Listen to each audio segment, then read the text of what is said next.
This episode is brought to you by Anchor. If you haven't heard about the Anchor app, it's the easiest way to make a podcast. Let me explain. For starters, it's completely free of charge. There's creation tools that allow you to record and edit your podcast right from your phone or computer. Anchor will distribute your podcast for you, so it can be heard on Spotify, Apple Podcasts, and many more major podcasting services automatically. You can make money from your podcast with no minimum listenership, and it's everything you need to make a podcast in one single place. So go ahead and download the free Anchor app or go to anchor.fm to get started. Thank you and enjoy the episode.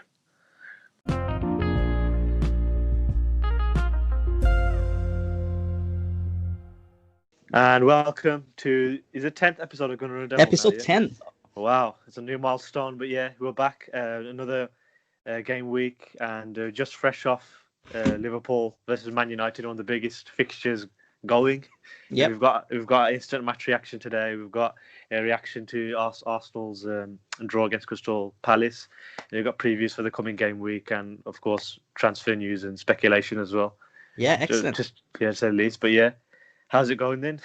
Yeah. I'll start straight off. Literally, the game finished I'll 5 just minutes open ago. up straight to you.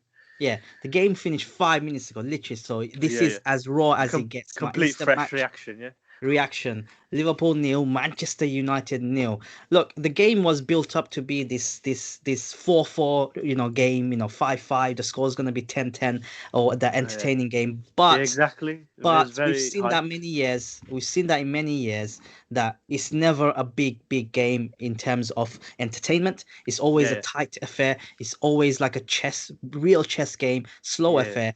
And that's exactly what I previewed in my YouTube channel when I did my match preview. I did say it's going to end up in a draw. I expected it to be a bit of a goal. I expected it to be 1-1, but ended up being 0-0.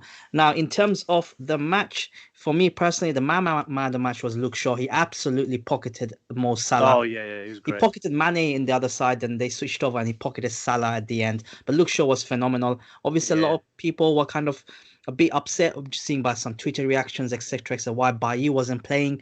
But in my opinion, because we're going to set up deep, Liverpool are expected to push us. They are at home. They are the champions. They pushed us. Having Lindelof there made sense rather than having Bailly there. I think playing Bailly will mean that we'll have to push forward because to utilize his pace for cover.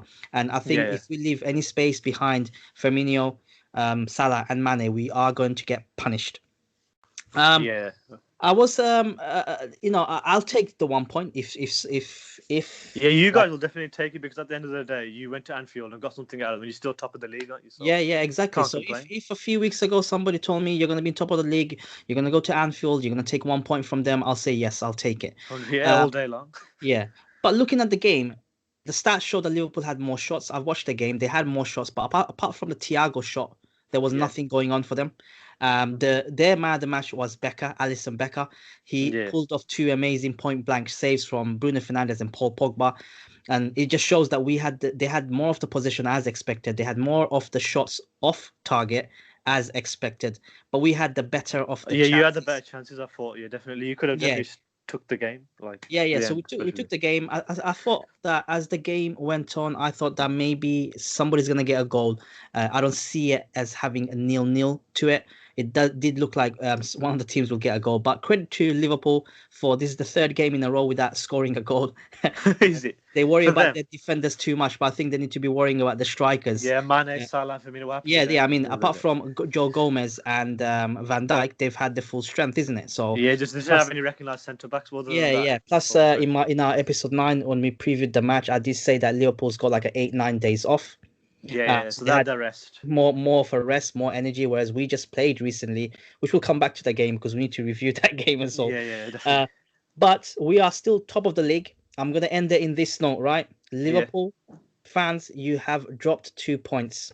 You have not gained 1 point. Huge 2 points dropped in You have dropped 2 points. You are 3rd position now. In a few hours' time, when Man City beat the team that they're playing, you're going to drop to 4th. Enjoy your 4th position. You really are having the laugh right now, aren't you? That's me. That's United fans will definitely be the happier side after that one. Thanks for the question, Danny. Actually, I can elaborate on that. I think from a United fans' perspective, I think I speak for myself. Obviously, I don't know what others think, but if somebody said will take the 1 point, I'll say yes, I'll take the 1 point. But having watched the whole match, the chances that we had, they Yeah, were yeah. they were really good chances, but Alisson Becker kept us out. I felt that, my God, we should have actually put one of them away at There was a least. chance. So I think Rashford had a pretty poor game if you think about it, because Yeah. Rashford had yeah, a few chances, but the when he the could have squared it to Cavani and put him right through, yeah, I was like, oh my God, he why? must have been biting you. Yeah, Like but seriously. the ultimately, looking at the game, obviously we took a 1 point. However, Liverpool had more of the shots but did nothing with it. But United had the better of the chances. Looking back, if we'd taken that one chance, if it wasn't Yeah. for Alisson Becker, we would have got it. I think defensively we were solid. Lindelof and Maguire had a good game. However, Hmm. I think De Gea only had one save to make, which is Thiago save. The shot he had from 20 yards. That was pretty Oh much, yeah, that was a good save. Yeah, yeah. but So in the whole out of of the 90 chances, I think United had the better share, and yeah. they could have easily taken the game at the death Yeah, as in the well. course of the 90 minutes or 95 minutes or whatever. I You mean, honestly probably deserve to win, and that's coming from obviously a rival fan. I think you probably yeah. deserve to take the 3 points, but of course you'll take the 1 point. You run with it, won't you? Run far. Yeah. So looking back on it, fresh on the memory is Liverpool really had one attempt, real good attempt, which De Gea saved. Even that Yeah. wasn't a very, very good sort Mane of. and Salah completely drop stinkers in the. Yeah. So they've Yeah, just been I pocketed don't by the think Bruno option. had the best against. I was a bit. Yeah. I was gonna say as well, Bruno Yeah, Fernandes. I think he had a lot of frustrating evening. I think you Liverpool are saw at the very. end like obviously the changes. I know you Yeah, get he onto didn't that, want to but get off. like everyone, all the United fans are debating like what's happening with Ole changes. Why is McTominay still on the pitch, and why is I, Bruno I getting I taken off? think I Why is think I Rashford still think on the I pitch? think with Fred and McTominay that was expected. Again, when I did the preview, I said both of them will play, and they did play. Instead of the Matic and Yeah, Pogba because they pairing. just had they just had the legs to catch and harry and press Liverpool as Yeah, soon as that was definitely evident. as soon as they got close to our goal. McTominay and Fred had that. Obviously, we were looking to hit them on the counter. I felt that Paul Pogba, he's had a very good sort of recent weeks. I felt that this game maybe not probably the best game for him because we were playing on the counter attack. Paul Pogba was playing Yeah, off he the was right playing in wing. the wing, wasn't he? Again, Yeah, like he was on the wing, so you can't yeah, really counter attack through Paul Pogba. But I yeah. think someone with a bit of pace on the right side, like a Mason Greenwood or Daniel James, I think it would have been a bit more of Yeah, I a think you threat. said in your preview that you'd like to see him start, didn't you? What's your Yeah, reasoning behind that? And I mean, was he benched? I think he was benched today, wasn't he? Or was yeah, he the in one the on the squad? bench, Yeah, or or yeah, yeah. or or potentially having Rashford and Martial on the wings with the Yeah. pace of What about top. Martial? What do you make of Martial's performance today? I I don't think think Martial he. was carrying an injury. I remember saying Yeah, we talked about in episode 9 that Martial. No, we didn't talk about it. That was my previous game, isn't it? We missed that yeah, one. We'll yeah, come back to that actually. yeah. But No Martial worries. picked up a knock in the last game he played. I believe we played on a Tuesday against Burnley. Was it Oh Burnley? yeah, yeah, yeah. Yeah. Oh We yeah, took. you're gonna review that Yeah, one I'll as well. review both of them. You guys had 2 games. I think we only had one. Yeah, Yeah, so yeah. you go ahead. I'll review both of them then while I'm at it. But Yeah, Martial picked up a knock, so he wasn't 100% fit. So he started and played for 60 minutes. So, making that change was sensible in my opinion. yeah. Um, but it's ended 0-0 at the end of the day. I think ultimately Liverpool fans and Liverpool Football Club have dropped 2 points. And they're Yeah, I gonna don't be know what's happened to them. Like, obviously, it's a weird season. We already established that, but yeah. Liverpool have really gone off the ball recently, and they're Yeah, struggling to I find mean, the net. with Liverpool with the two injury concerns that they are complaining about, Yeah, which but is exactly, it's in defense, isn't it? Though, because you got to consider this front three Yeah, with was. Van Dijk and Joe Gomez, they're complaining about that, but ultimately you haven't scored in the last 3 games, so I Exactly, and think it's not a problem with defense. Actually, at the end of the day, they put Henderson and Fabinho's makeshift defender. yeah, They didn't do too bad. I think Fabinho had a decent game. I yeah, think, they weren't considering he too was a bad centre actually. back. They weren't too bad at all. Considering But they're out of position, I think they were all yeah, right. but looking at Liverpool now, they're starting to drop points. This is the 4 games in a I row. think you're absolutely loving that. You seeing their Absolutely demise. loving it. 4 games in a row now for Liverpool in the last 5 games that they have drawn 3 times, lost once, which is Oh fantastic. wow, that's the last 4 games for them. Yeah, in the last 5 games, they've won Yeah, once, drawn 3 times, and and the lost last one. to Southampton. Yeah, In the that's Premier League, yeah, in the Premier League. I'm looking at the yeah. table now in the BBC, and last 5 games that's been the case for You, Liverpool. you must They you are must be dropping, licking your lips at the sight of the yeah, table they now. are dropping really fast. Man City are 2 points behind them with 2 games in hand. So if Man City win this afternoon, Liverpool will drop down to fourth. Oh And yeah. Spurs are 1 point behind them. So and Oh and you know what's the funniest thing, right, Danny? yeah. The funniest thing is that Yeah. Everton are on 32 points, Liverpool are on 34 points, right? Yeah. But Yeah. Everton got a game in hand. Everton got a game in hand. You got even Villa. I know they're down there, but they've got three games in hand. Potentially in the next few days. Yeah, like you said the drop old down to episode. fifth. Yeah, that would be hilarious, honestly. But it could be just like the old days again, where they were stuttering before Klopp, pre-Klopp era. Yeah, But you got to consider as well. I guess Yeah, back to back Premier League is not for everyone. Yeah, it's not for everyone. Yeah, you know, don't you? But yeah, like you got, it's not just Liverpool. You got to look at the even Leicester City. Like they're doing a pretty good job up there. Yeah, like, under Brendan Rodgers. Second. They haven't got high expectations. They won the league in 2016, but right now they got a decent players. But I wouldn't say obviously they've got a chance for the title, but they're second place right now. You can't write them off either. You know, you've seen it happen before. Yeah, you can't. Tottenham won today as well, didn't they? So 3-1. Yeah, the table's very congested, like especially towards the top end. Like you got to look at it that way. I'm just gonna review the Burnley and Manchester United game. I had my lineup spot on when I said Matic and Pogba will play. In the middle of the park and have McTominay and Fred rested for the whole week for Liverpool game. That game, it was one of those games where it was 1-0, but it was one of those games where if you're going to win the Premier League, those types of games, you just have to get the gritty win, and even if it's a blue win. It was a very gritty match, very gritty performance to get that 1-0 win for that 3 points to go above Liverpool going into Anfield. Yeah.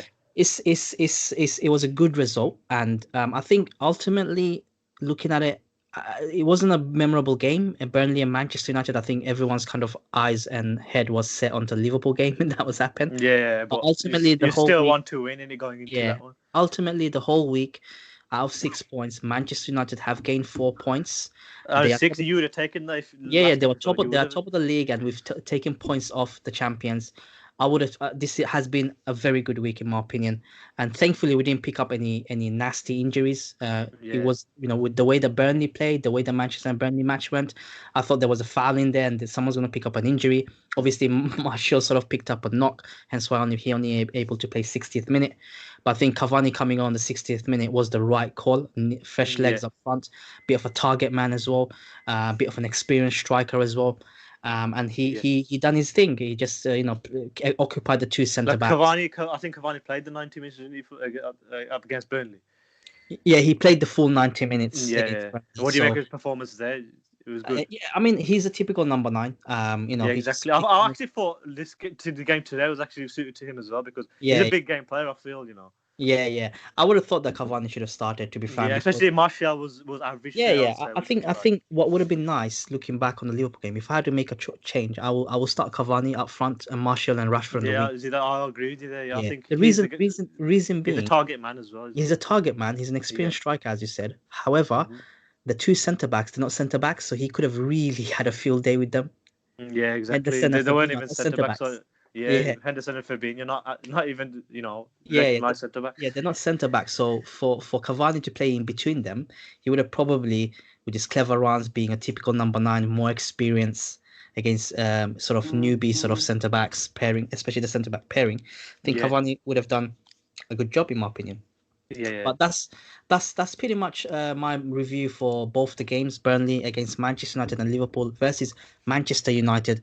This was the instant match reaction, and it was my fresh take on both the games. Over to you, Dan. What do you want to talk about?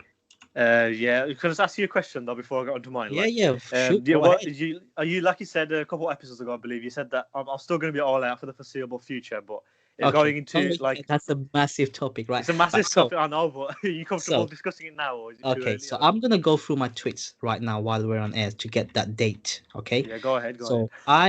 I tweeted on January 14th, 3 days ago, and I said in my tweet that just over a year ago I stopped believing in Ole Gunnar Solskjaer, the usual, etc. However, I think the team and Ole Gunnar Solskjaer has turned a real corner, and I was blind to it. And I think I should have been more patient with the team. I didn't see the bigger picture. So for me, right now, I can see Ole Gunnar Solskjaer is growing into the role really well. His changes are doing good. His tactical approaches to certain games. I think he's learning on the job, isn't he? Yes, he's extremely learning on the. That's an absolute point. I think even his press conferences, where I was moaning before, I think he's learned from that. Stop smiling. I don't think he's being much of a yes man as well. He's being more ruthless in his press conference, I'd say as well. Yeah, and I think overall, I am now firmly supporting Ole Gunnar Solskjaer. You think you're not all out anymore? You've Not Ole reversed. out anymore. I I mean, think you've seen enough of a change now, especially after today's. yeah, You've I gone out think, the yeah, draw. yeah. Especially after today, I'm more of a Ole in than out because I've seen so much changes in the squad. I think the way that we play, we're not destroying teams, but we are getting results. And I think the team needs another transfer window to be able to get more players in. We need a right winger, as you've seen. We Yeah, need I a mean, centre back. definitely. There's certain positions like we'll get on to in the transfer section, but there's Yeah, certain yeah. like frailties in the squad. I think you need to address, Yeah, and that could make I you guess a I guess with proper Ole Gunnar title-winning squad. Solskjaer, I should have been more patient with him, and I'm patient now. I have been Yeah, patient. like even I'm saying that Arteta, like I know it's still early days for Arteta, but it's similar to your situation. It's a process Yeah, you yeah. don't trust or whatnot. With Arteta, I think the situation with Arteta is he needs a couple of windows and backing. Yeah, as you see, obviously always had that as well, but I still think he needs more financial backing, and it's Yeah, just similar for with both managers in a way because they're both young, they're both learning on the job, yeah. and they're evaluating like they're evolving as they go along. But what do you make of his selections and changes as well? Like, because there's I mean, always been debate about the I defensive mean, pairing, for example. his selection has been spot on recently. I Do you think think? his What about what did you make of Lindelof today instead of Bailly? Like you said I before. think at first I was a bit disappointed, but then Yeah, I would have thought. while I was watching, not even watching the game, while the game was coming on, I thought to myself, "Hang on, we're gonna defend deep." So Yeah, defending deep means we don't need a pacey centre back. yeah, yeah, We will do with Lindelof, who is not the paciest of centre backs, and he's had a fantastic game. I think with Eric Bailly, we can only use Eric Bailly when we push up the field, so yeah, that he can cover the backs with his pace. yeah, And 100%. no team in their right mind will be pushing Liverpool at home, at Anfield, up top, you know, Yeah, because Liverpool are going to expect to have a lot of the ball, and which they did. And I think with Eric Bailly, the problem with Mane and Salah is that they can drop to the floor easily, as we've seen, and yeah. win a penalty. Eric Bailly is a bit rash. He's a good centre back. He's Yeah, but definitely he's a good rash option challenger. to have there. So Yeah. there was a more of a risk of Eric Bailly playing and potentially giving away a penalty than say Oh Lindelof. yeah, I guess. Yeah, he's more like Lindelof's more a physical centre back than a pacey one. Like Yeah, by yeah. I'd say, And yeah. because we set up really, really defensive, deep line, Hmm. which is not what Eric Bailly should be used for. Him not playing against Liverpool today made sense. And kudos to Lindelof. He's had a fantastic game. There was, I think, one Yeah, he did shot. have a good game. Yeah. Yeah, where I think there was one shot. I think I can't remember what's the name, or was it Salah or one of those players where Yeah. he blocked it, and that was a goal bound, and that was a very Yeah. good chance that he blocked. I think he looked assured. He won a lot of balls in the air with Maguire. Defending deep helps him because Liverpool cannot find any space to go behind with their pace that they have up front. So Yeah. defending deep makes sense for us. So he actually proved to be the right decision in there, even though fans were Yeah. skeptical about it I initially. think looking at the bigger picture, I think Lindelof was the right choice. In terms of his substitution changes, I'm starting to like it a little bit more. You can see his tactical approach in terms of what substitutions he makes, like Cavani coming on to give a bit of a presence up front. Yeah, Sometimes that was a good substitution. I thought that was a long time coming, wasn't yeah, it? yeah. You Sometimes could. even McTominay against Burnley came on towards the end Yeah. to shut off the game. And Yeah. those types of substitutions, I like it a lot. I Yeah. think he is, as you said, growing into the job. I think he's been given the job as a work experience manager, isn't it? Yeah, definitely. It's just and lucky that. it will take time, for someone like him to grow into the job. I think the fact that he's made progress, not in terms Yeah. of the deadwoods, half the deadwoods is going out, but in Yeah. terms of the table right now, and about a year ago, this game against Liverpool, we probably would have lost. Yeah, yeah, Um, definitely. but So it now, just shows how far you've come in a way, yeah, doesn't it? and even when we played against Liverpool today, at no point during the game, I think the first 10 minutes I was nervous. I think the team was nervous. But throughout the next 70, 80 minutes or so, at no point in the game I felt that we're in danger of conceding. Yeah, yeah. So although Liverpool had a lot There of the was never ball, really any real threat from yeah, Liverpool, yeah. like Although Liverpool the had other a way lot of the around. ball and they pressed high up the pitch, the Yeah. threat was not there, and that goes down to However, yeah, coaching. definitely. Yeah, the coaching was good, but on the other hand, on the other side of things, I thought when United started to like go on the break, you started to gasp and think, "Oh, is this an opening for you guys?" And Yeah, potentially take all 3 points, isn't it? So overall, I think he's doing a great job, isn't he? Like you can't complain. You're top of the league. yeah, yeah. But yeah, listeners, you heard it here first. Robin is no longer Ole out. Yeah, first time actually First time you're live revealing it, but in now a you are. YouTube video or podcast. I'm actually saying Yeah, I'm all this is the in. first, isn't it? Yeah. Yeah, obviously I But tweeted it the other day. I mean, But you it's a definitely. tweet compared to you guys hearing it from me. Yeah, you heard it. Yes. You heard it here. But yeah, like hopefully that I can follow in there because at the moment I'm still Arteta out. But should I go into my part now then? Yeah, Yeah. about The Arsenal. floor is all yours for the next 5, 10 minutes, whatever. You carry on talking. All right, cool. Carry on. All right, cool. So yeah, it's very contrary to your case in my situation because obviously a goalless draw like the one against Liverpool for you, but it's a completely different tone, isn't it? Because you got the goal draw against Liverpool, you're pretty much buzzing with it because at the end of the day you take the point. But in our situation, we need to be winning our games. And on Thursday night, what did we do? We played out a drab goalless draw against Crystal Palace. It's a bit weird, isn't it? Because at the end of the day, our lineup was quite changed at the end of the Mm. day because if you see the lineup, all of a sudden, like he didn't say Just, anything just, about. just sorry, Daniel. Just back up a bit. Back Yeah, up a yeah, bit. I yeah, haven't watched the game. yeah, For the yeah. viewers, can you just give a impression of the game before you go into all the details? Yeah, in impression, yeah. Just. I just wanted to say about the Was actual it a boring lineup. game or was Yeah. it? Oh, yeah. That's what I'm saying. It was very, like I said, it's a drab goalless draw. Like, I think in the first half it was quite open. I think both teams had a load of chances. Mm. Crystal Palace kind of came out of the shell a little bit. But I think at half time, Roy Hodgson must have told his Palace boys, I think we should just play for the draw now against Arsenal because I think we've seen how they can play, like how they can attack on their day, like how they've been playing recently. I think we just need to hang on for the draw, and Mm. Palace will definitely be the happier team with that point because for us it's definitely 2 points dropped, 2 huge points dropped. Because Mm. my aspiration now is to at least get bare minimum, get top six in the league. It's about damage limitation, isn't it? Because you got to look at like I said, the earlier run of form. And we need Yeah. to reverse that damage, and this hasn't done anything whatsoever to And show to, me to that be that to be damage has been honest, Crystal reversed. Palace were there for the taking, isn't it? Yeah, they were definitely there for the taking. They got some talented players like I said about Zaha in the preview, like Mm. how he always turns up against us. He didn't obviously no one scored in this, but Yeah. you got other players like Eberechi Eze, who's a pretty good player for them.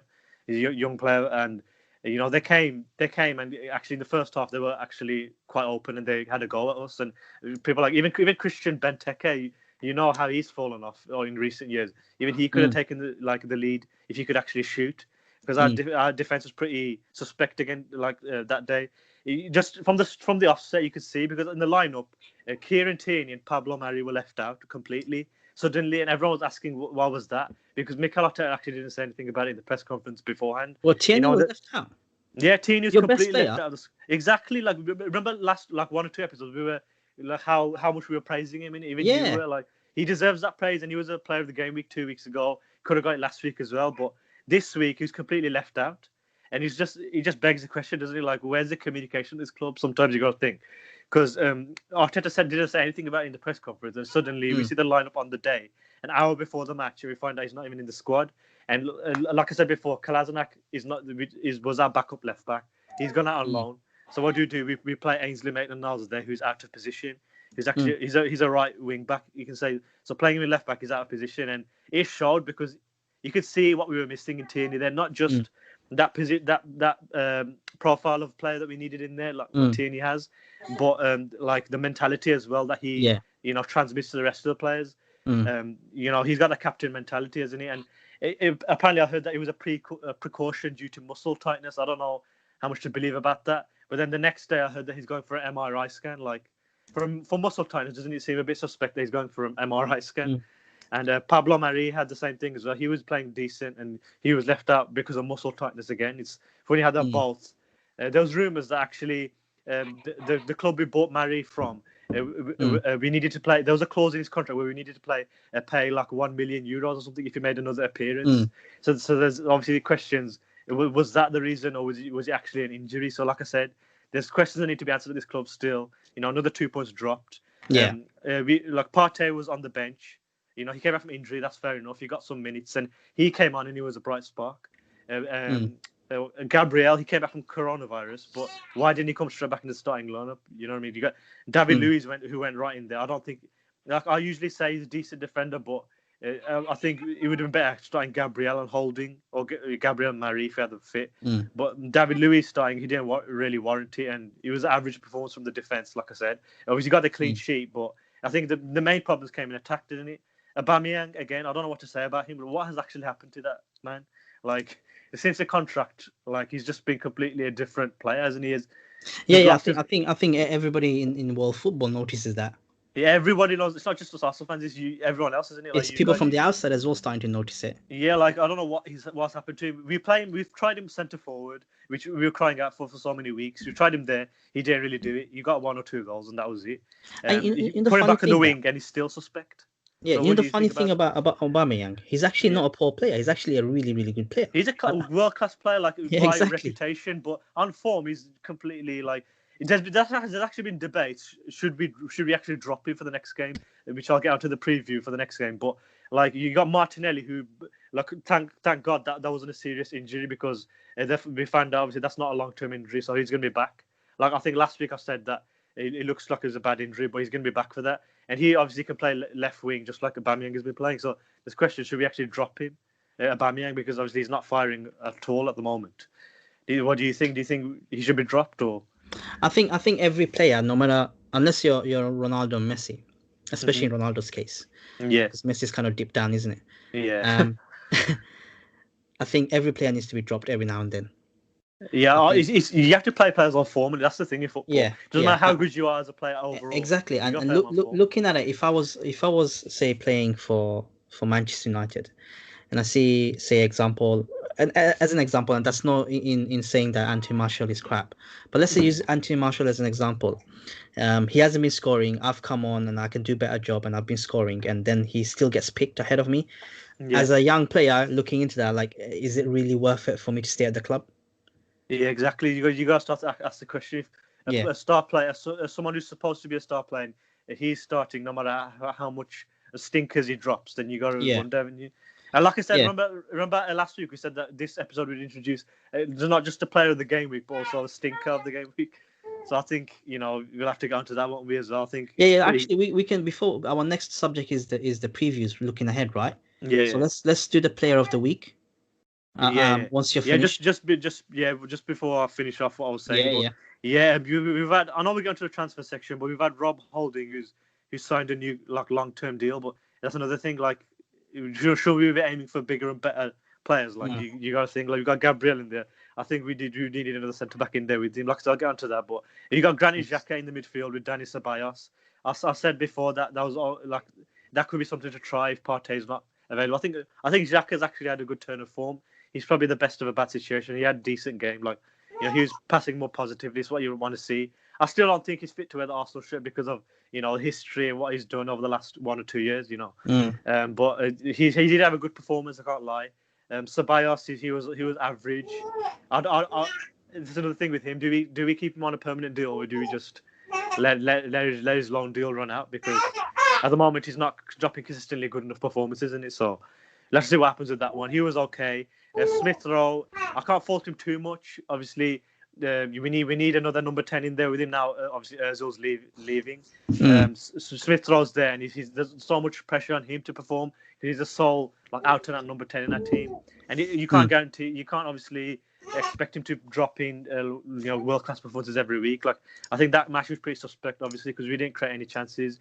Lacazette was starved of service. Like, Mm. if he gets a chance, he'll fire for sure, but he wasn't fed anything that match. So it's just again, it comes back to the creativity issues. And even though now we're playing with a number 10, as opposed to a couple episodes ago, we had literally no playmaking spot whatsoever. We put a Mm. playmaker in there now, and those same issues have cropped up again. So, like I said, there's still major surgery that's needed on the squad, and you still have to look at Arteta. Like, it's still not enough for me to say I'm not Arteta right anymore. You know what I'm saying? Because we're still Mm. 11th in the league, we're still in the bottom half, which is atrocious by our standards, isn't it? You'd be saying the same thing if he was in our position. So Mm. you just got you got to say like, every single match now is a must win. Every single one, even the big game. Like, it's not. I think in the two. 100%. Yeah, 100%. 100%. And in 2 or 3 weeks, we got you guys again, which that's going to be another bumper episode before that, isn't it? So watch out for that one. But we got you at the Emirates, haven't we? Oh, And really? I yeah, didn't even look. I didn't yeah, even I look think that far ahead because yeah, it's not even that far. I think it's at the end of the month, Robin. You need to all I check. can think about right now is the Yeah. Liverpool game because we got Yeah, Liverpool coming I up know you again. will be buzzing about that. Like we Yeah, said, like you'll be buzzing about that. But you got to look at the games ahead as well, because you need to still carry on, maintain your momentum, isn't it? And you've yeah. actually got us at the Emirates soon. But I'm actually bricking it for that game because as I as well think I as think I think I think Liverpool. I mean, not Liverpool. Arsenal will win you think we'll win again, like because you guys only show up for My Night games. we show It's up in like the a big cup games. That's final. true. Yeah, we The show up in roof- the big games. Chelsea, Liverpool. United, City. We turn up at those games, but like it's at the Emirates this time, and our home record has been iffy to say the least this season. Away, Yeah. it's like away we're probably better than at home, to be honest. Like home, we've Mm. been like I was so and so, I was very I was inconsistent. talking about forms. I was reading up on the stats, and it's amazing that Manchester United haven't been beaten this whole Yeah. season away so far. At all. And Not at all. you got to add Anfield to that And today now. since It's mad. Bruno Fernandes has never lost an away game with Manchester United while he started, and he came in last January, last That's January. mad. Wow, he's the one. Look at the impact he's had on the team. That's why I was kind of comfortable going into the Liverpool game that our away record was really really good. It's the home Yeah. record is the problem. Hmm. Yeah, that is the home. The home you dropped some. Not just against us, but start of the season. Yeah, I know you don't want to be reminded of it, but you're just enjoying where you are now, aren't you? So I'm absolutely enjoying it. Should yeah, we move on to the player of the week? yeah. Before I just want to say, like, again, the dependency on young talent is, I think, too much at the club at the moment. Like, you got Martin. We had Martinelli out for injury this game, but I'm sure if he was in this game, he would have shown a bit more attacking, potency. You know what I'm saying? Like, he would have shown more drive to go forward, like even more than Aubameyang has been showing. At least Willian was dropped, which I was happy to see. But again, there's the debate about Pepe. Like we said in the last episode, he needs to run a game, doesn't he? And he still didn't even start this game. So, Saka's been playing down right wing. He's been doing okay. He didn't do anything special in the this particular Palace game. But like I said, he's another young player. You can't depend on him, can you? There's a lot of issues to address in this squad at the moment. But yeah, I think that's me. There's a debate going to rumble on about Pepe. But that's that match. There's not much more to say. We're just struggling to score. Yeah, you just had one game, isn't it? So yeah, just one game. It was a very slow week for you guys. Yeah, slow week for us, but slow burn. But at the end of the day, still a point, but 2 points drop. You just take it and we move on. Yeah, I think and we need to win every game now. I think generally for you guys, you're right. It's 2 points dropped.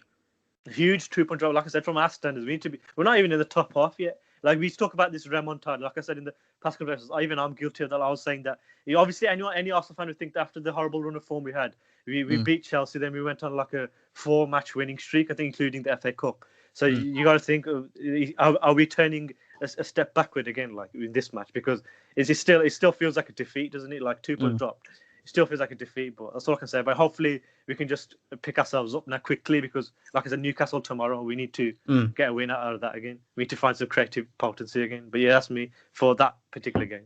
Cool. I'll do my Yeah, you go ahead and do. Oh, hang on, player of the week. Yeah, that's what I was gonna do. I'll do my player of the week first. Yeah, you go first. I think it was a difficult one again to choose for me because we have a big squad, and there's been a lot of rotation. So we had almost a completely different team played today versus the one against Burnley.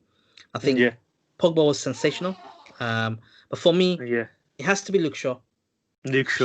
Purely based on today's performance. I agree. Purely. That's a commanding performance. He was absolutely. Mane was on his side in the first 15-20 minutes. Then Salah switched over. Both of them didn't get past Luke Shaw at all. He had a go at defending against Mane and Salah, and he pocketed both of them. And going forward, he provided threats as soon as we attacked. He was there.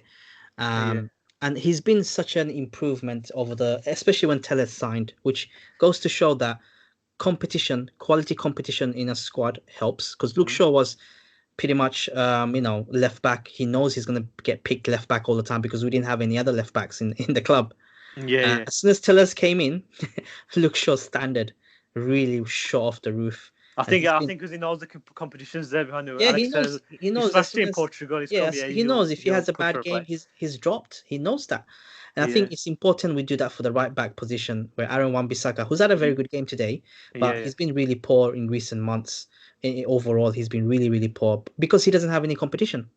So I think that would drive him more. I think that's work for sure more than and our midfielder, same thing with our midfield. We've got a lot of options in our midfield, and that's why our midfield has been performing really well. That's why we're on top of the league because we have quality and depth across them.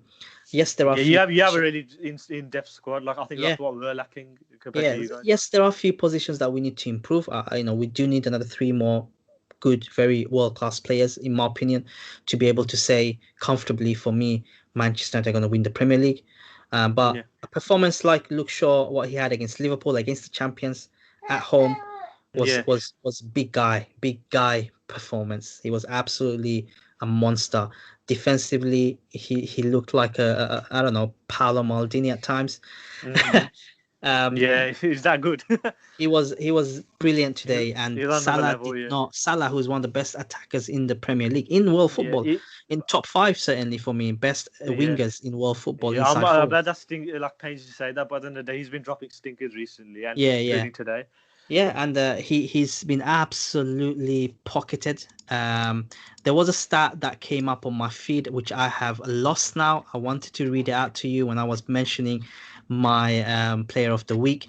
But you go ahead and mention your player of the week while I look for that particular Player of the post week, because yeah. it's So quite obviously, important. like, yeah, with you guys, you probably more clear cut, or you probably had options to choose from. In my case, I mean, we was in goalless draw, like what can I say? But I think if anyone has to go, it's probably going to be Leno. Is it Burn Leno because he made some couple of good saves, and he obviously kept us that clean sheet. I mean, he's always going to be one of the defenders or goal. I can't give it to any midfielders or attacking player. It's either Xhaka or Leno. I'm not sure. Probably has to be Leno because he made a couple of good saves, and he could have been another type of match where I'm sitting here saying that we've lost Mm, another match at home against a bottom half Premier League team. You know what I'm saying? So I think it's a tough one, but I think even after last week's heroics against Newcastle, I think mm, altogether I think he deserves at least to play the game week this week.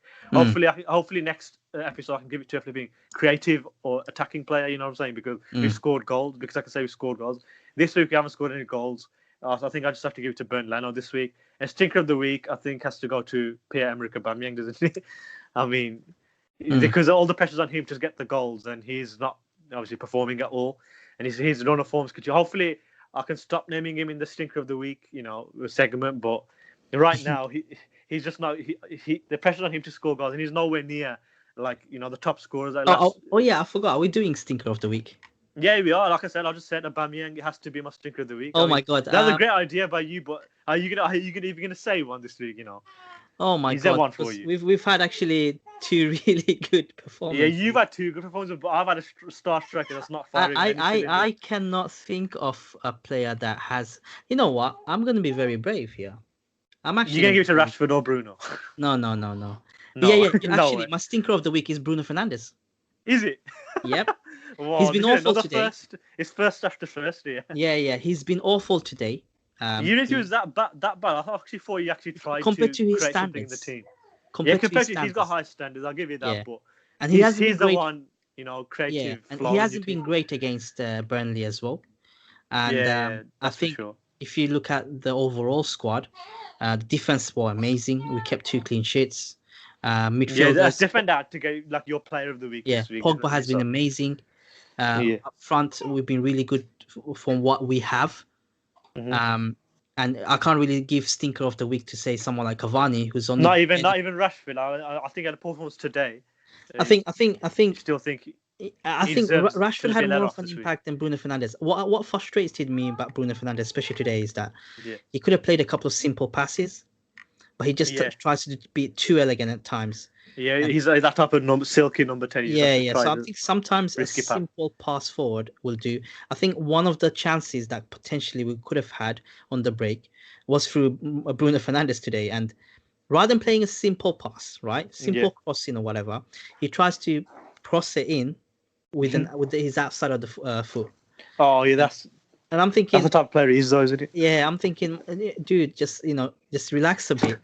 And I think also Thiago bossed the midfield for 20 minutes. Yes, yeah, And he's actually. Can you believe he's the first appearance at Anfield for the Reds? Like, yeah, yeah. I mean, quite mad. He Thiago should be a good Thiago performance. bossed the midfield for first 20 I mean, he minutes. probably For was their best player, wasn't he? Like, yeah, yeah. For Alisson Becker was the man of the match. yeah, the overall man of the match has to be Alisson, Yeah, but the best but outfield player for them. all Bruno Fernandes had to do, Thiago played in a deep line playmaker role. Bruno Fernandes played in that advanced playmaker role. What Hmm. all Bruno Fernandes had to do was mark Thiago.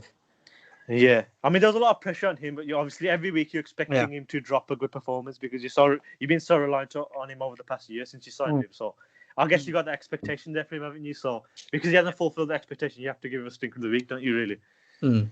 Yes. I probably agree with it. I'd either say him or Rashford based off today's performance. But I mean, obviously, you guys have the Rashford. whole Rashford week. is a close shout. I think he does need rest. And it goes back to the importance of having Squad quality depth, yeah. inside forward squad there, because the only other player we have is Dan Yeah. James and Mason Greenwood, and who one Yeah, is not Max good enough. Greenwood, he's another young, like I said before in our team. Yeah, yeah, You don't really spend yeah, too much on youth talent. At least you don't do that too much, but yeah. we do. So I think So I yeah, think United need a sort of like a wing, like a Jadon Sancho that we were linked with. I think that would yeah. I have think helped. that's a deal that should have got done last I summer, think isn't that it? that is a missing puzzle big time for United up front. Because imagine having Martial, Rashford, and Jadon Sancho. Yeah, I still think he's going to be a long-term target for you guys because that area of your squad is clearly a gap there, isn't there? Yeah. But yeah, Yeah, I mean, you're right. It was close between them two, but I just felt that Bruno Fernandes frustrated me personally, especially today, with a couple yeah, of the passes that he could have made easily, but he tried to be a bit more trickery. And I'm like thinking, games of this magnitude, just keep it simple. They are already on the back foot. Just one yeah, little pass. Like Thiago, look how simple he kept the whole game. Like yeah, nothing elegant, nothing too backhilly or outside the foot or whatever. Whenever he was able to do a simple pass, he'll do a simple pass. So I think Bruno Fernandes needs to learn a bit of patience in that sense.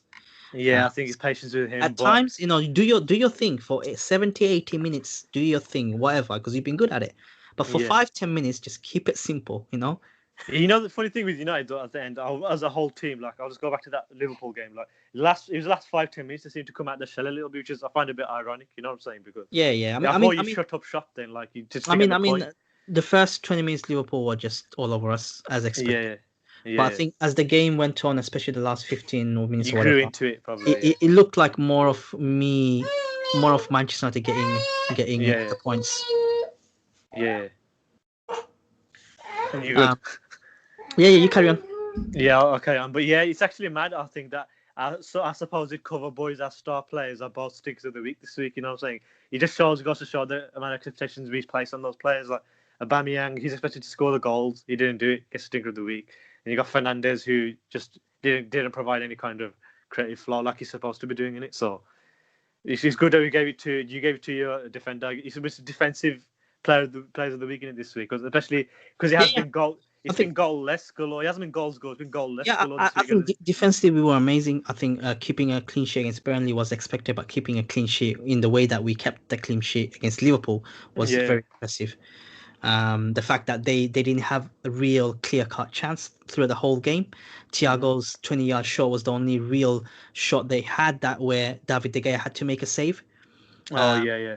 I think defensively on both the occasions against Burnley and Mm-hmm. Liverpool, the reigning champions, still the best team in the Premier League in my opinion, and Some they are, yeah. certainly the strong favourites to I win the mean, Premier League. you're still strong players, but at the end of the day, I think the injuries has really cursed them in a way because I think that's a lot of people tipped them as soon as Van Dijk got Yeah, that look, long-term injury. Like it's going to look, harm look. them in the long term, I'm isn't going to it? counter that statement because they talk about injuries, etc., etc. But Yeah, yeah, the Klopp, he even in the FA Cup third round against some League Two team, he'll play his full strength team. Like yeah. why?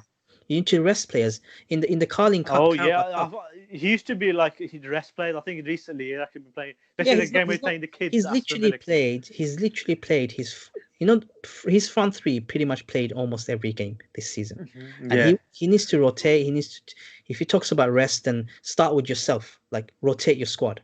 yeah, exactly. I agree with that. Obviously, I agree with that side of things. But as soon as Van Dijk, for example, got that long term, that's like obviously one of the best players and Yeah, yeah. they're definitely Van the Dijk best is defender.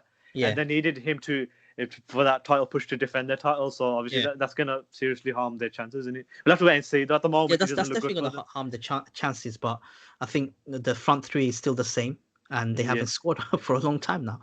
So yeah, yeah. it goes both ways. It Like goes both ways. Yeah, yeah, if exactly. if Liverpool fans are saying that, oh, Van Dijk, we lost Van Dijk, that's why we're not gaining points. But mate, you've been keeping clean sheets. That's fine.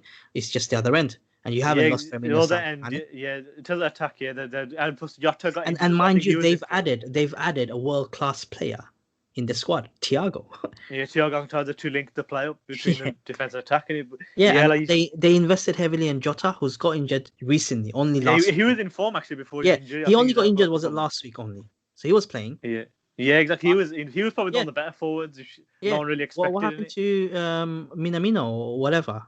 I haven't Minamino, yeah, seen he's him. become like a Van de Beek type player for them. He's Yeah, never I haven't playing. seen him at all. It's about rotation ultimately. for Yeah, Klopp. make use of the squad depth, and Yeah, it's actually mad. Like this week, especially for us, you got to look at it. It's a defensive, like it's a show of defense, isn't it, more than attack, because yeah, it's goalless galore. In the 3 matches we've been covering of our teams this week, only one goal. yeah, If you think about it, and it was a good goal, wasn't it? Pogba's goal. I think. yeah. Did it deflect, or I think it was a decent. Was it like a Which volley? Wasn't it? which chance? The one against Burnley. That was the one goal between us this week, wasn't it? Yeah, yeah, yeah. I think it was. It had a slight deflection. I can't. You know what? It seems such a long time ago. I can't Yeah, remember there's not exactly. many goals to talk about this week, but obviously The we'll thing talk is about that when I football, watch don't we? the match, I watch the match. I don't watch goals or later on go on Twitter or YouTube, watch them again. So it Yeah, goes yeah. out of my head really quickly. Yeah, there's no problem. That's why you should watch football for the entire game. Like I said, these goal and shows have shown us it's not just about goals, even though that's the main thing. Yeah. There's a whole side of other things in it. But yeah, I think that's game that previews covered. I mean reviews. I think we Yeah. need to do previews now, don't we? But yeah. Yeah, yeah. I'll start off quickly Yeah, on my you one go because ahead. Yeah. the baby's in the background gonna kick off later on in a bit. I can sense it. No So worries. we've got we're playing two games. I believe Sunday you'll get another fresh. Oh my God!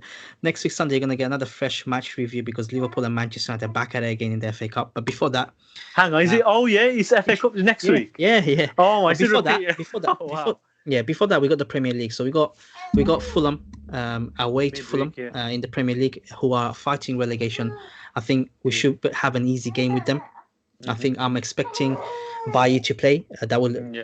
enable us to kind of push ahead a lot. I'm gonna make it really Yeah. quick, by the way. Mm-hmm. I think midfield, Fred and McTominay will be rested again ahead of the Liverpool game, in my opinion. Matic and Pogba will drop in, or Van der Beek, hopefully, someone like that to start. Mason Yeah. Greenwood, I expect him to be given some game time. I think You Martial think should be You rested. think it actually will be players rotated in this game? You reckon? Yeah, because we got Liverpool straight after that. Oh So yeah, so we're going to use FA the same Cup, yeah. midfield. I think McTominay and Fred will still play against Liverpool to provide the legs, which means that the game against Fulham, we can rest players because they're in a relegation fight. We're in a good form. We're playing midweek, few days rest. They've obviously had a longer day's rest, but it's bloody Fulham, for God's sake. I mean, Yeah. they've barely scored. They scored 14 goals, which is not the worst Premier League record, but Yeah. third worst in the Premier League joint. They concede a lot, 25 goals. Yeah, they've just shipped a lot of goals. Yeah, Yeah, I think. and to be frank, the last 5 games they've drawn 4, lost once, so they're not in the best of forms. I expect Oli to rotate his squad ahead of the game, full rotation almost. I'm expecting the Yeah, likes of Bailly, Telles to come in, Matic to come in, Mason Greenwood, Daniel James to come in. I do want to see Rashford rested because I think he needs a bit of a rest ahead of the Liverpool game. I agree with that. Yeah, my score prediction for that game, I think it's gonna be a comfortable 2-0 win to us. We are playing away. We have the best Premier League record of away. We're still unbeaten away in the Premier League as well. And Yeah, this is another game I think that United will win easily, in my opinion. fair play. That's your preview for the Premier League game Yeah. week So ahead. let's. I'll go into the FA Cup because I believe. Yeah, go ahead. Is Yeah, it on the 'cause 24th? Is that that's yeah, next it's on the Sunday? 24th. It is on a Sunday at 5 Yeah, p.m. So we're gonna have a podcast straight after the game. So you're gonna yeah, get yeah. two. Again, yeah. Yeah, Another but instant reaction. Manchester United versus Liverpool. This time we are playing at home. We're not the best team in terms of form at home. I expect the same team to start today. You think identical team will Yeah, start? Even identical Rashford and team yeah, will start today, in my opinion. I don't think there will be much changes. The team was very solid today. I think the important game is the Fulham game. I think if Oli rests the right players the right way, then yeah, going into this game, I expect the same squad. I do expect Fred and McTominay to be coming back. I do expect Lindelof to be coming back. I expect Luke Shaw, who deserves a week off now. So Telles will yeah. probably play against Fulham, Yeah, which but is Tellez can step in and do a job, can't he, as well? So, yeah. yeah, I want to see Cavani play against Fulham. I do feel that if we can give him some more game time, his confidence will grow as he gets more and more game time. I think he's still a little bit less sharp for me. He's not really that sharp, but chances are not coming towards him. I think the game against Fulham is a perfect game for him. Fulham will defend really deep, in my opinion. yeah, So, yeah. 100%. They In will terms of 100% the score prediction against Liverpool, look, there is no replays in the FA Cup this season. this season. Yeah, yeah. It's winner That's takes fair. all. Yeah. I do believe Liverpool will beat us 1-0. I do Oh, believe that. I hate that Unfortunately, you have to admit that, but unfortunately, I have to say that. The reason I got my reasonings behind it. he's a major trophy, isn't he? Again, just like Yeah, for Liverpool the are Carabao Cup. hurting after today. They are Yeah, absolutely hurting after today, and I think FA Cup will be their redemption because they can potentially drop to 4th or 5th position by the time they play the next Premier League game, which is Thursday for them. Because as we said, we got Man City still playing, Everton still got games in hand. They're playing. Yeah, a lot of games in hand this season. I think they need to make a statement. I think they are almost and get a revenge in a way. I know it's a different competition. Yeah, it is because for them it is like for them today, Liverpool, they basically lost this game. Yeah, they've genuinely lost this game. I don't think they'll be happy with 1 point. It'll feel more like a loss to them. And I think revenge for them will be at the top of the agenda. If Manchester United win, look, it's fantastic. It'll be nice to knock them out. I'll be laughing my head off in next week's podcast. But I do expect Liverpool to kind of win 1-0 against us. I think fair play to you for being honest. Though, I think Manchester United, the way I see it, the way I feel, especially after the Carabao Cup loss against Man City in regards to cup competitions. I just want to say, just before you say, the FA Cup draw, I'll react to my side of things, but your side, you got the worst, hardest possible draw. Would you make? You could have got any lower league team, and not just a Premier League team. You got the fucking champions again. Playing in today. Technically, they should have been that should have been the final. Liverpool in the final. Should have been later on. If it's gonna happen. But hey, it is what it is. I think your luck coming in the cup competitions, ain't it? Yeah. I think looking at the games, I can see there's a bit more hunger for the players to get more points and play on the front foot in the Premier League than in the cup competitions for United this season. You look at the Champions League, we fell apart. Carabao Cup against semi-final, we fell apart. But in the Premier League, the contrast with the Premier League, ever since the loss against Spurs 6-1, we haven't lost at all. That's 12 games now played in the Premier League since that game. We haven't lost a single game yet. Fair play. And I think in the Premier League, you can see a bit of humph in the, the word humph, bit of rocking in United, where we're not playing really well. We've still got levels to go, but we're getting the results. Yeah, I think with United, grinding at the. I think with United, it's more of a case of, hang on, be in the top 4 this season, next season, like a 3-year project that they normally do. However, come to a stage like, hang on, we are top, we are 3 points ahead, we're 1 year ahead of our targets. So let's just focus on the Premier League. I would rather give him a shot. I would rather, I'm going to say it now, I'd rather get knocked out of the Europa League and the FA Cup early on, so that we get more game and rest time between the remainder of the Premier League. Only if it means that the end result is that you lift the Premier League title. Yes. Or else you'll just be absolutely nightmare at the end. You'll be ranting again, saying Woodward out, Glazers out, all that. You'll be back there again. In the end of season review episode. May time, you'll be fuming. I'd rather get knocked out of everything only if we can lift the Premier League. And currently, as it stands, look, we're not the favourites, 100%. We're top, yes, I'll take it, but we're not the favourites. But it's a long way to go. There's but I can see in the Premier League there's 6 points separating the top 6. That's actually points. Mad. My bad. 5 points separating top 6. Yeah, there you go. It's so, like I said before, it's so congested. The entire table. If we win a game, we'll be level with level with Chelsea or almost near Chelsea. Exactly. I think Chelsea won yesterday, but if we win a game, it will be right up their tail again, and we'll be right up in the top of it. It's just everyone's been beating everyone this weird season. So a 1 week could drag it right up. You know what I'm saying? And so it's hard from to my predict side this game. to conclude the match preview of this coming week against Fulham and Liverpool, I expect the squad to be fully rotated, 90% at least. The likes for the Fulham game, because for the Fulham game, yes. Likes of matches coming in. Henderson, so you think, so you think in this week you'll actually prioritize the FA Cup rather than the Premier League? Yeah, but I think because of the opponent, we need to give. I mean, we can't go into the Liverpool game playing Henderson, Cavani, Mason Greenwood, Daniel James, right? Yeah. I think it's more of a pride thing. If we can knock out Liverpool, brilliant. It is Liverpool. We are at home. But for me personally, I think that's what Oli will do. He'll rest most of the players against Fulham, and then because to play the same squad against Fulham, we've only had 2-3 days rest before the Fulham game. Yeah, I don't think that there is a risk of players picking up injuries, likes of Bruno Fernandes, McTominay, and Fred. Yeah, that's just things that happen over the course of the season, and with players so dependent. I think in bigger picture, I think Oli will make a lot of changes in against Fulham. I do want to see the likes of Donny van de Beek given time.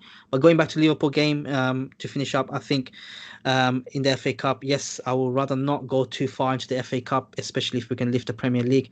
But it is against Liverpool. We are at home. It'll be nice to beat them. I think Oli will play a very similar team to what he has played today. I think it'll probably be the exact carbon copy. And then we'll find out in episode 11, isn't it? Yeah. We'll find out how you feel again. You'll be either be happy or angry again. Yeah, because let's face it, Liverpool can't make much changes because they haven't got the squad for it. So they don't because of injuries. And plus, I expect Liverpool to play the same squad, and they're not signing any more players at the moment. But the advantage we'll have this time around is that we are at home. Yeah, you're at home. Even though your home form's been this season, like ours. Yeah, and I think the confidence we can take is that we went toe to toe with Liverpool today. Yes, the first 20 minutes Liverpool dominated, but after that, it was the last 15-20 minutes. Certainly, we looked better. And I think the squad will take a lot of confidence in that. Yeah, thinking that hang on, we're not actually far behind Liverpool. We can actually beat them, and we can actually get at them. Yeah, and I think that will play a lot on players' mind, in my opinion, going to next week's Liverpool game in the FA Cup. But that's me, FA Cup done. Although I said Liverpool, I expect them to win 1-0. I hope they don't win 1-0. You hope they don't, but that's your preview for that. Yeah, that's my previews down for both the games. Over to you, Danny. All right, cool. So basically, it's a weird one with us. Obviously, we got Newcastle tomorrow, which I'll get on to. But you've seen our draw. We've actually got it's one of two teams. So we've got either Southampton or Shrewsbury Town. So we could be easily looking at Ralph Hasenhutl's high flying Premier League side, or we've got Shrewsbury Town, who I think League One. I believe they are. So I think they're playing each other on Tuesday, I believe. So today's Sunday the 17th. They're going to play each other Tuesday the 19th, I think because of COVID isolation or something. Let me double check that for you. Yes, double check. I believe, if I'm not mistaken, there was a breakout of the Shrewsbury camp of the virus. They are playing Southampton Shrewsbury on Tuesday at 8 p.m. So that's what I mean. So we're going to be keeping our eyes on that to see who we're facing. But I think we can safely say I think it's going to be Southampton. So I know that tough clash. So you guys have actually a week off. No, you actually got Newcastle on Monday. No, yeah, you got Newcastle tomorrow, and then obviously we're going to keep our eyes out on that Southampton match on Tuesday in the FA Cup. Yeah, for the draw. And then whoever wins that, I think we're going to play them on the Saturday. Saturday 2021, let me just I believe. confirm. I did just check Sofa score, so hopefully that source is right. But yeah.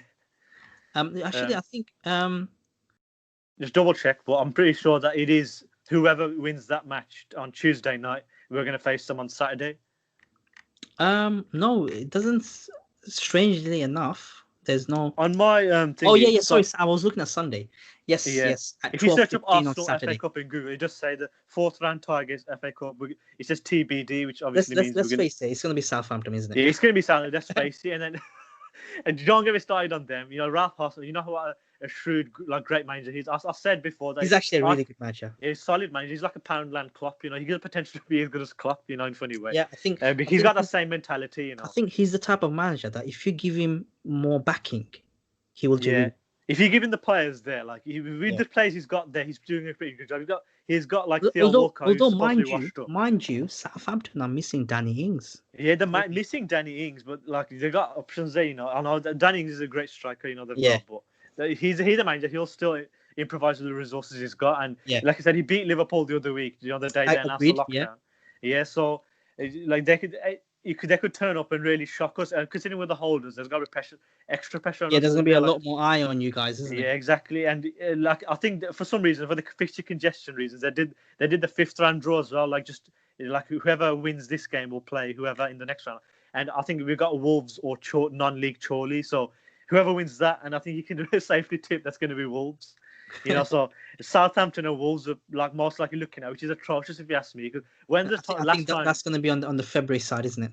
February side. I think because we'll preview that when it gets to it. But I just wanted to briefly say that it's going to be Wolves. And let's face it, I'd love to face a non-league team like the old days, but I think the last time we played a low league side in the cup competitions, even we've got a bad luck in terms of draws for fixtures and cup competitions because we always get the high, Premier League and whatnot teams. So it's going to be really tough, but. A bit before I get into that, I'll just quickly preview the Newcastle game tomorrow. I think there's a debate, like I said before, about Aubameyang, should he be dropped or not.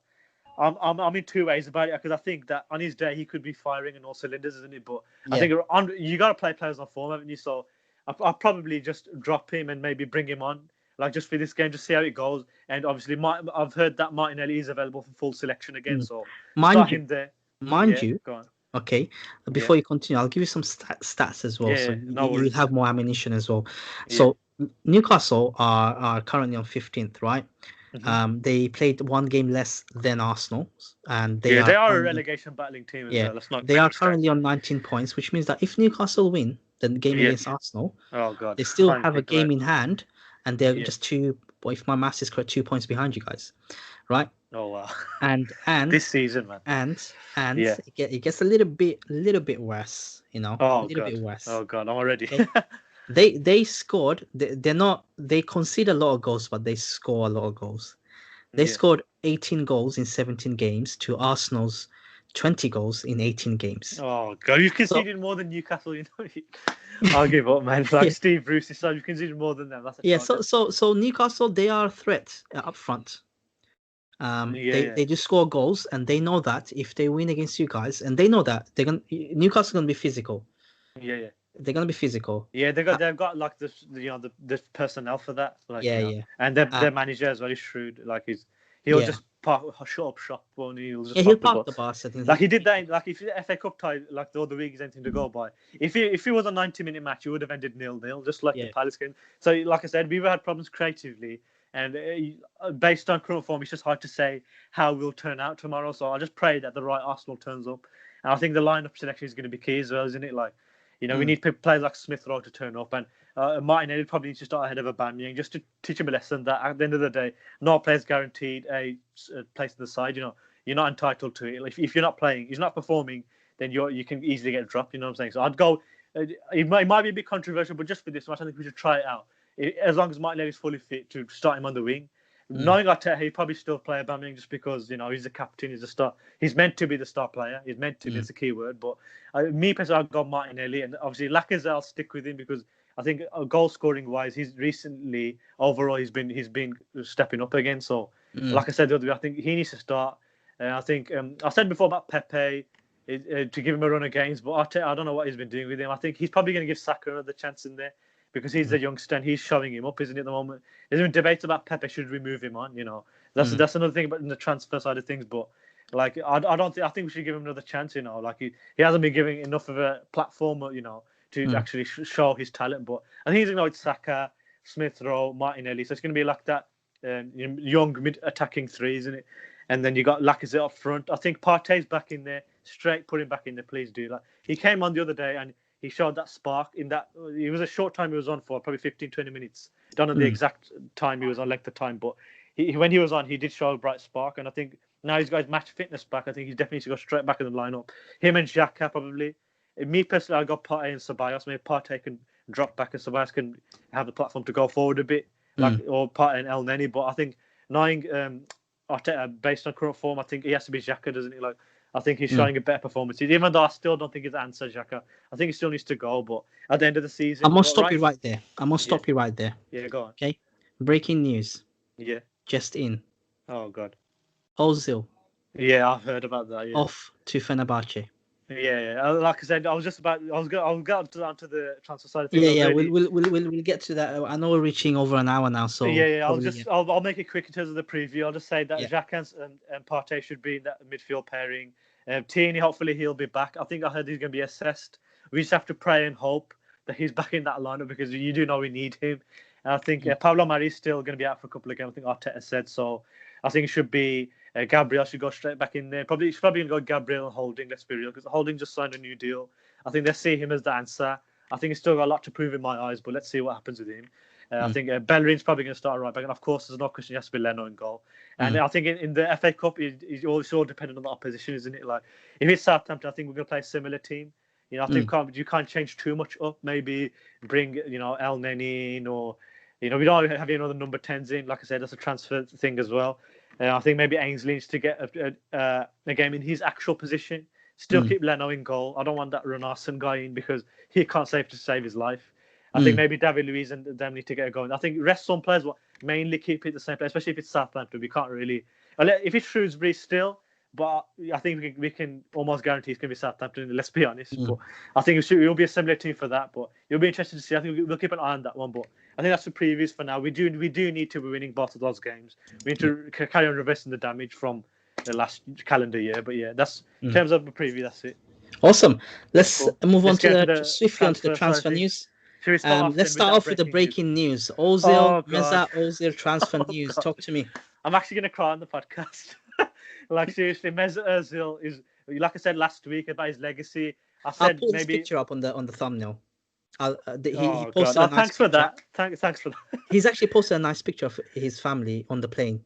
Yeah, I saw his Twitter and everything. He's posted. He's like he's landing in Turkey and everything, isn't he?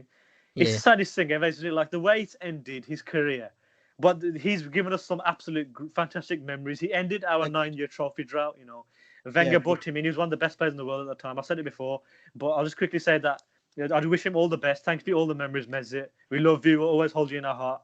Just go to Turkey and hope you absolutely smash it there. Prove the he haters wrong. deserves it. He deserves it. Hopefully, the next 3 years at Fenerbahce, you're at a club you loved since you were a kid. Hopefully, Yeah. they'll appreciate you what we couldn't do at the end of your Arsenal career. But you'll be remembered as the best player of the Emirates era thus far, the most decorated and successful player. So I wish you all the best, very best, Mesut. You know, it's very emotional for us. There's some Arsenal fans are saying, good riddance, but I think that's a bit shameless, isn't it? Really, let's be honest. Don't you agree? True, Because yeah.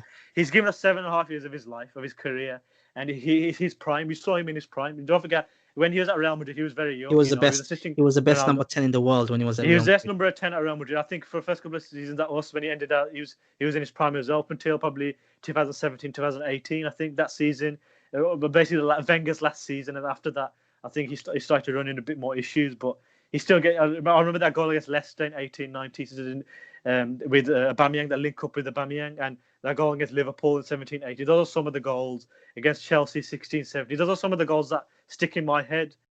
And how could I forget the 2016 Champions League goal away at Ludogorets, where he skinned an entire defence, then rounded the keeper and swept it into an open net. Just the sheer class and the solo effort of that goal, of him dribbling through and making it look absolutely effortless.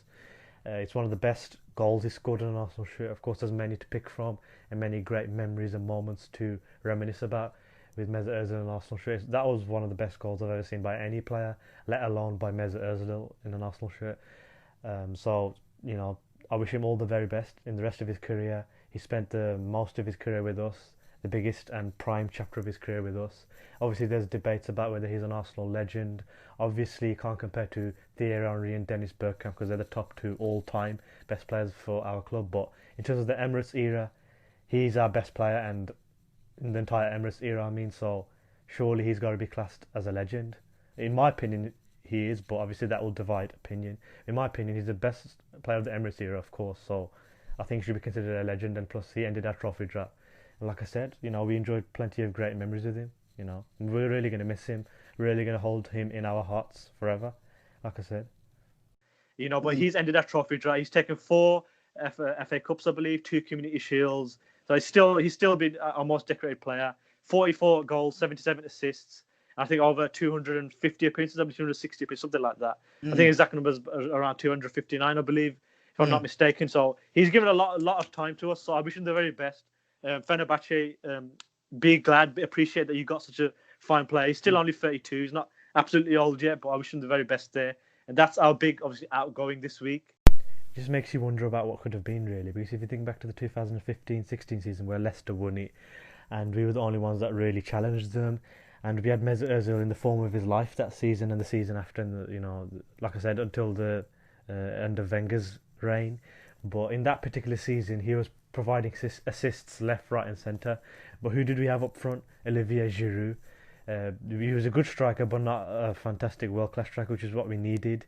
You know, if you have someone like a Luis Suarez or a Gonzalo Higuain or a Karim Benzema in there, I'm just saying for some examples, if you had a world-class top striker in there, you know, poaching Özil's chances that were being fed to him, then you got to imagine what could have been, really. But, you know, he has had some fantastic highs. Obviously, it's ended on a low. I just feel really sorry for him in a way, because he didn't want to go. He didn't even want to leave.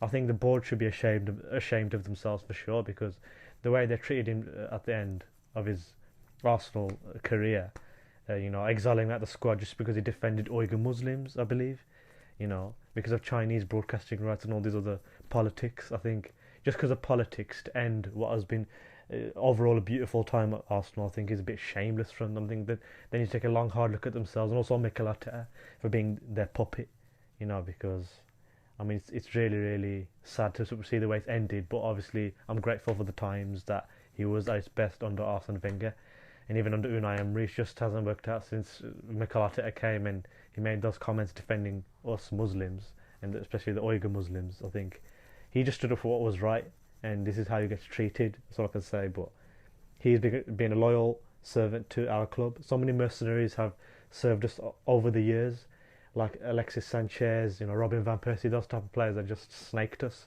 when the going got tough for money. But Özil stuck by us through thick and thin. We've hounded him out, and I'm just praying we don't, reap what we sow and actually regret this, because it's a case of you don't know what you got until you're gone, isn't it? But yeah, I'm sad how it's ended, but I'm happy for the times that we shared with him. Honestly, one final thing I'll say about it is that I wish that Mikel Arteta, in hindsight, had actually stood up to the board and not been a puppet, not been a yes man for them. And considering that he played with him, all those years back in his playing days, and he was good friends with him, he was close with him, he was working with him on the training ground, he's seen what kind of creativity he can bring to the pitch for us in that number 10 role, which was what we've been missing anyway this season. I wish he could have just stood up to the board instead of being a pushover and said, look, Mesut Ozil's, I've played with him, I've got a good friendship with him, and I'd love to see him on my team because my best team would have him in it, theoretically speaking. But he didn't do that, and that's what I'm saying. I'm a bit disappointed in Arteta for that, really. That he couldn't at least stand up for Özil's rights, and he knows that he was wrong, that he was exiled in the first place. I'm saying, like for the issues I named previously. But yeah, it's a shame in it, really. But still, there's been more highs than lows in it, so I can only be grateful for that. All the very best to club legend Mesut Ozil. Should I go on to the rest of Arsenal? Yeah, just finish off Arsenal, then I'll finish off United, really. Yes, obviously Özil's gone out now.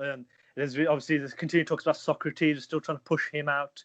I think again the priority is to get the dead wood out, and you got Balogun and Nketiah, the ongoing feud, discussions about that. We've got our current loaned out players, Kolasinac, Saliba, who are doing all right at their clubs. Schalke's actually won a match recently, and I think they're in a relegation scrap. So a good big up to Kolasinac. We've had our third choice keeper, Matt Macy, leave. You won't hear too much about him because he's our number 3 keeper, but he's actually left permanently. Nobody knows about the number 3 keepers. Yeah, exactly. But he's number 3, and he's gone to Hibernian permanently in Scotland. So all the best to him as well. But I think a big priority for us is to get a shot stopper in. Like, if anything happens to Leno, can you imagine what's going to happen? We're going to be absolutely screwed, aren't we? Because Renarsson is a terrible signing. I think Arteta actually admitted that he was a mistake signing him because we actually panicked. Because I think Emi Martinez got sold like late on, I think in the transfer window, or relatively late on to Aston Villa. So he panicked and thought, I'll just go for any old number 2, in Europe. That's going to be the cheapest option. So I think that was a mistake. I heard that he might be loaned out, which I think is stupid. I think it's farcical. But I think he needs to go out, and I think we need to get another shot stopper. Maybe I heard there's a young Newcastle keeper called Woodman. I think his name's Freddie Woodman, something like that. I think that's his name. He's one of a list of keepers. I think a backup keeper. There's talks of Matt Ryan from Brighton, who's gone out of favour recently. Good Australian keeper. He was once number 1 there. I think recently he's gone out of favour there. I think he'd be a really solid number 2 to come in if anything happens to Leno. But that's obviously the goalkeeper side of things. There's talks of a left back. If anything happens to Tierney, like recently he's had some precautionary omissions from the squad. So if anything happens to him, what do we do? Because we've got Kolasinac out on loan, probably going out permanently. So who do you replace him with? I think that's an area that needs to be looked at. I don't know if there's any specific names that's been raised at the moment. There's Yves Bissouma from Brighton that might come in. And obviously the big question is Yves Bissouma in the central midfield position. So I think that's the area that... just imagine him and Partey together. I think that would be great, wouldn't you think? Instead of Granit Xhaka. But that remains to be seen.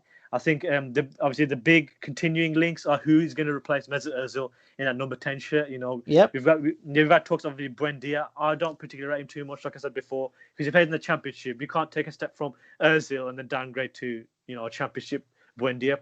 So I'm not a big fan of that. It might happen, but we'll have to wait and see what happens with that one. Isco as well. People are saying he's past his prime, but I don't get it. He's 28 and he isn't getting game time at Real Madrid. Do we go in for him? There's a short. and people are saying that maybe he's a short-term loan option before we go in for a bigger deal. Like Hussein Aouar has been linked again. Like, and Fabrizio Romano said they still had number one target even now, which is mad to think because our deal messed up last summer, isn't it? So we said the only problem is that Lyon are looking for 60 million euros, which in a COVID market is actually tough, isn't it? So maybe that's one for the summer. And also Jack Grealish as well. You know, if you're going to go for big money, why don't we spend big in it? And I don't think there's a better player right now, maybe even in world football, to replace Mesut Özil in that number 10 shirt, Jack Grealish in it. And he's been twerking for Well, you Arsenal. got Bruno Fernandes, isn't it? Yeah, he's a Bruno Fernandes type player. And he's been twerking for us for ages. Like, you know, he's been going on our players' lives, Instagram lives, and saying that, you know, talking with them. And he said in an interview once that his favorite ground to play at, apart from Villa Park, is the Emirates. So, you know, I think we should look at that. You know, there's rumors about that maybe in the summer, but right now I think while we're filling that void that Özil has left, you know, that you know, that terrible way that he's been leaving, but he's left a legacy. He's left. We move on with that. You know, it's just unfortunate the way it's ended, but we do need someone to come in short term at the very least. And so maybe get Isco on loan or even Christian Eriksen on loan. I'm not a huge fan of them right at this moment in time. Maybe 4 or 5 years ago, but if there's a short term loan option, I'd take them before we go for someone like Grealish or Aouar in the summer. There's another winger at Shakhtar Donetsk who's probably one for the summer, but you know, if you keep an eye on it. Manor Solomon, who's Israeli winger. Actually, I'm not a big fan of the fact he's Israeli, but he's a talented player. He could be like a Fred. I think Fred came from that league, didn't he? As well, from Man United, and or Willian when he was younger, he came from there, so he could come and make an impression as well. You got Ricky Puig from Barcelona, who's been dubbed the next Iniesta at Barcelona. I think those are the main links going around this week. For us, yeah, that's our transfers. A lot of links, but obviously Özil's the main headline. But obviously in United, any huge links for you? Yeah, for us, just a couple of links. I think I did my videos around them as well this week. Boubakary Soumare has been linked to the club again. He's a young French, centre back, and we do need a centre back. Everybody knows that, so everyone's going to be linked with every centre back in the world will be linked with Manchester United.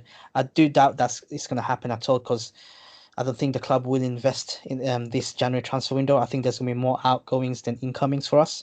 Declan Rice has come up recently. Apparently, Manchester United enter race to sign him, although his preference is to stay in London, and Chelsea have been linked heavily with him. We know that Chelsea wanted to sign him last summer, but they just couldn't offload enough players to sign him.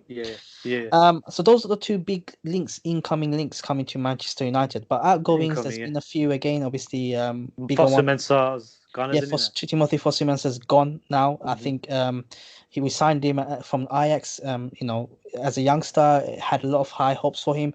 His injuries, just like Tuanzebe, has absolutely destroyed the career. There is no buyback clause, which means that he is gone for good now. To the club. So what do you make of that? I mean, he's a young defender. He's the type of player that never really played for us. So I mean, he could have been another like Axel Tuanzebe, like another young option. If he stayed fit, I think he could have been a decent player. Unfortunately, just like Tuanzebe, these guys are struggling to stay fit. And I think one of the biggest incomings that confirmed signings we made, by the way, this January transfer window, which I forgot to bring up last week, was a fitness coach. Coach. We signed a physiotherapist, fitness coach. I cannot remember his name, but he's along with Darren Fletcher, isn't he, in our coaching staff? He's coming. I think obviously the fitness around the younger guys needs to be looked after more. I think there's been a lot of injuries being picked up. That's why. 23s as well. So I think that's a sure bit of business. I think it's signing players on the field is as much important as signing coaches to coach them off the field. So if it works out in our favor, brilliant. But in terms of outgoings, obviously Timothy Fosu Mensah is mentioned. Jesse Lingard has been mentioned a few times that he might. I think he needs to go, doesn't he? I think he's 20. He's 28 years of age and he is going nowhere. He's barely getting any game time. He's barely on the bench. He's just sitting on his wage, I guess. Yeah, he's just sitting on his wage. He needs to leave the club. I think Nice are interested in France, weren't they? So Nice is there. I think it's going to be a loan move potentially. That's the rumors coming out. But in terms of incoming, nothing strong for United this week. But outgoing wise, we've had one confirmed outgoing, which is Timothy Fosu Mensah. This week, I think Fabrizio did say that in terms of incomings, just before you carry on, that incomings, a lot of clubs actually wait until the latter part of the window to make the best moves in it, Yeah, because on a tight budget in the yeah. coronavirus I pandemic think and we're January as well. probably going to see a few loans across a lot of Yeah, the there's gonna be a clubs. lot of loans, and of course they're gonna be waiting for the best cut price deals because it's January and the COVID market as well. But ideal realistic scenario for me is for us to sign a very good centre back. I don't think we're going to spend big on a right winger or striker or a CDM this January transfer window. However, I think it's the case of going to the next January transfer, next summer, well, this summer's transfer window, spending big. I think right now at the current state, we're in a decent position, but we do need a centre back. I think United should back. Yeah, they need to on invest in a centre back. Yeah, whether it be this month or, but if in case anything happens to Bailly, where's the cover? You know what I'm saying? I think it has to be For this example. month because, as you said, if something happens to Bailly, which is very likely, we only have Lindelof and Maguire. And then we've got the FA Cup coming up. We still got the Premier League, loads of games coming up. We've got the Europa League starting. So there's going to be a lot of games coming. Yeah.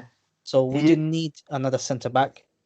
In terms of every other position, look, I'll be realistic. You know, I'll be happy if we signed anyone, but wouldn't be surprised if we didn't sign anyone. However, I'll be very angry if we did not sign a centre back. Same. Yeah. Unfortunately, only Sumari has been linked this week as a centre back option. There is no sort of concrete evidence, even from Romano. It's the same stories from Romano and other. Even Romano, the transfer guru. So there hasn't been many big sort of incomings.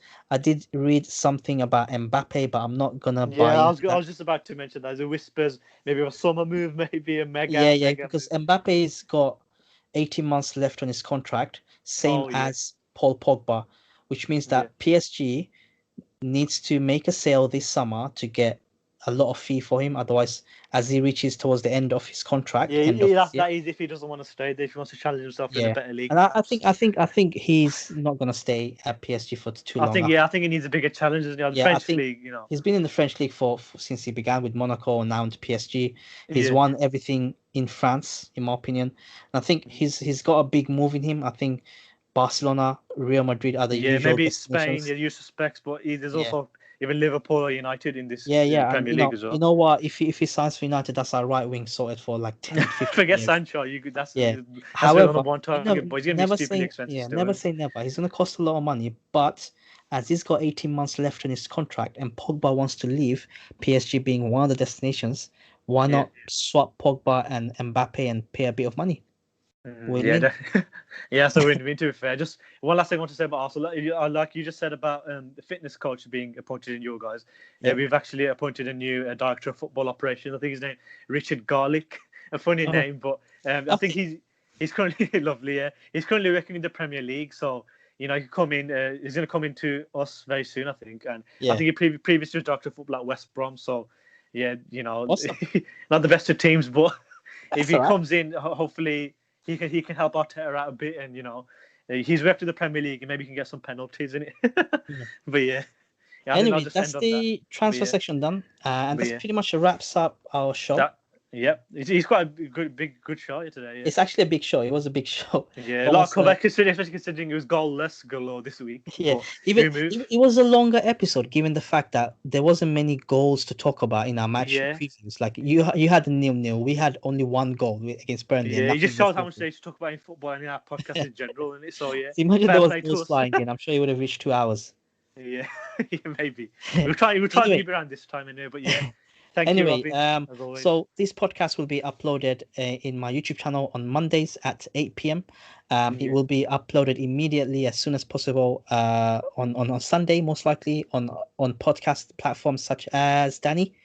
Spotify is the main place. We've got Apple, Google Podcasts if you use those services, and we've got many, even Anchor itself, Anchor.fm/Gunner_Devil, which is what we use to distribute this podcast, and any other major podcast or music platform will be on there anyway. Just simply search Gunner and the Devil, and you see our names under it, Daniel Ahmed, Robin Hussein. And the Twitch thing is coming up very soon, so and follow our Twitter page as well at Gunner and the Devil for all the updates. Awesome. Cool. Well, this is episode 10 wrapped up. Thank you so much. Episode 10, new milestone. Okay, see you guys. Take care. Bye. Bye.